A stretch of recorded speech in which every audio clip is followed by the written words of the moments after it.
Oke, sebelumnya Assalamualaikum warahmatullahi wabarakatuh. Perkenalkan, nama saya Andika Dwi Darmawan dengan NIM E100230056. Di sini saya akan mempresentasikan hasil dari PPT saya yang berjudul Lokasi Industri. Lokasi industri, teori-teori klasik dan perkembangannya. Yang pertama, teori lokasi klasik. Teori lokasi klasik sebagian besar berkembang di Jerman pada abad 19 dan menjadi salah satu fondasi utama dalam geografi ekonomi dan industri, yaitu mengasumsikan manusia ekonomi yang rasional, yaitu berusaha memaksimalkan keuntungan profit. Keputusan lokasi hanya didasarkan pada faktor ekonomi seperti biaya transportasi dan biaya tenaga kerja, bukan dipengaruhi faktor sosial, budaya, atau politik. Dengan menyederhanakan banyak variabel, mode klasik mampu menjelaskan prinsip dasar penentuan lokasi, namun hasilnya sering kurang realistis jika diterapkan pada kondisi dunia saat ini yang jauh lebih kompleks. Kemudian ada teori sewa lokasi dari von Thunen. Von Thunen menyatakan bahwa penggunaan lahan pertanian dipengaruhi oleh jarak terhadap pasar. Model ini didasarkan pada beberapa asumsi berikut. Pertama, terdapat sebuah wilayah terisolasi dengan satu pasar pusat yang dikelilingi oleh lahan pertanian berupa dataran yang homogen. Yang kedua, petani adalah individu rasional yang ingin memaksimalkan keuntungan dan menghadapi biaya produksi serta harga pasar yang sama. Yang ketiga, biaya transportasi berbanding lurus dengan jarak dari lahan ke pasar semakin jauh, semakin mahal biaya angkut yang dikeluarkan. Berikut teori sewa lokasi dari von Thunen. Berikut gambarnya. Kemudian ada kurva bitrend. Teori von Thunen menjadi dasar awal memahami konsep lokasi. Meski awalnya berfokus pada pertanian, prinsipnya relevan juga untuk industri. Semakin dekat ke pasar, semakin tinggi nilai suatu lahan karena biaya transportasi lebih rendah. Bitrend kurva menunjukkan kemampuan suatu kegiatan ekonomi dalam membayar sewa lahan pada berbagai jarak dari pasar.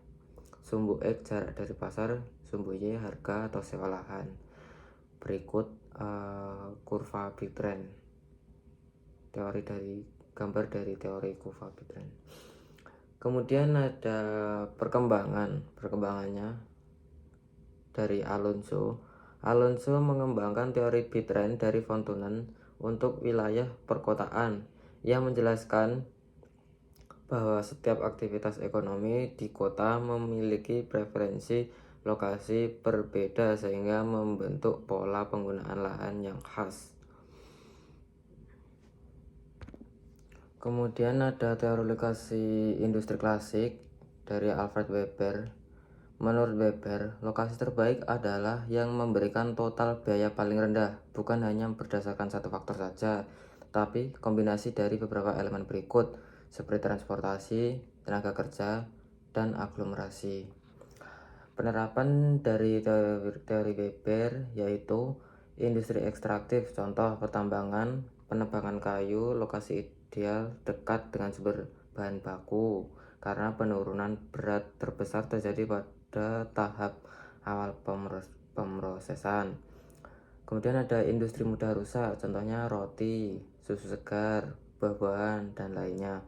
Lokasi ideal dekat dengan pasar karena biaya transportasi tinggi dan umur simpan pendek.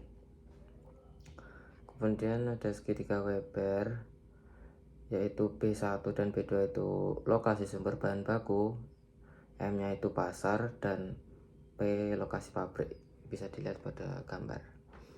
Kemudian ada kelemahan teori Weber. Yang pertama, permintaan dianggap tetap konstan dan tenaga kerja dianggap tidak bergerak.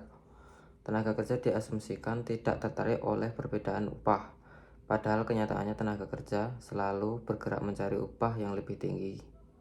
Kemudian biaya transportasi kini jauh lebih rendah dibandingkan masa lalu berkat kemajuan teknologi dan infrastruktur, sehingga faktor jarak tidak sekrusial dulu.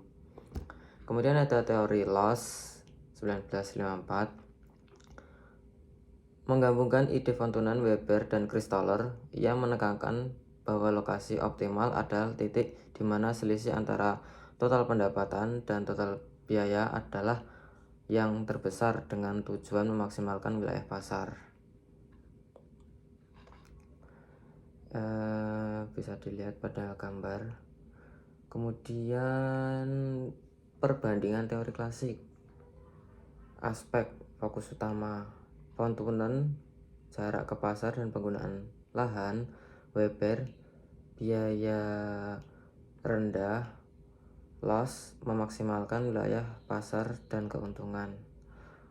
Untuk analisis, Fontunen lahan pertanian, Weber pabrik atau industri, Loss perusahaan atau industri dalam sistem pasar. Kemudian untuk penentuan lokasi, Fontunen jarak terhadap pasar, Weber total biaya minimum, Loss permintaan pasar maksimum. Kemudian untuk pola ruang, Fontunen cincin konsentris, Weber independensi dan segitiga lokasi, Loss heksagonal. Kemudian ada relevasi di era modern. Teori klasik tetap memberikan landasan penting, namun dalam praktiknya kini dipengaruhi oleh faktor-faktor, yaitu satu, teknologi dan digitalisasi, kedua, globalisasi dan rantai pasok, ketiga, ada infrastruktur dan konektivitas, kemudian ada kebijakan pemerintah dan regulasi, yang terakhir ada keberlanjutan dan lingkungan. Kesimpulannya, lokasi industri ditentukan oleh kombinasi efisiensi biaya, akses pasar, ketersediaan tenaga kerja, dan aglomerasi.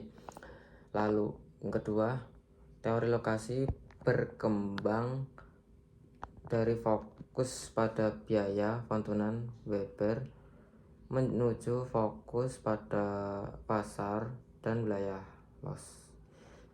Ketiga, dalam dunia modern, faktor teknologi, infrastruktur, kebijakan, dan keberlanjutan menjadi penentu penting dalam pemilihan lokasi industri. Cukup sekian presentasi lokasi industri dari saya. Ada kurang lebihnya mohon dimaafkan. Wassalamualaikum warahmatullahi wabarakatuh.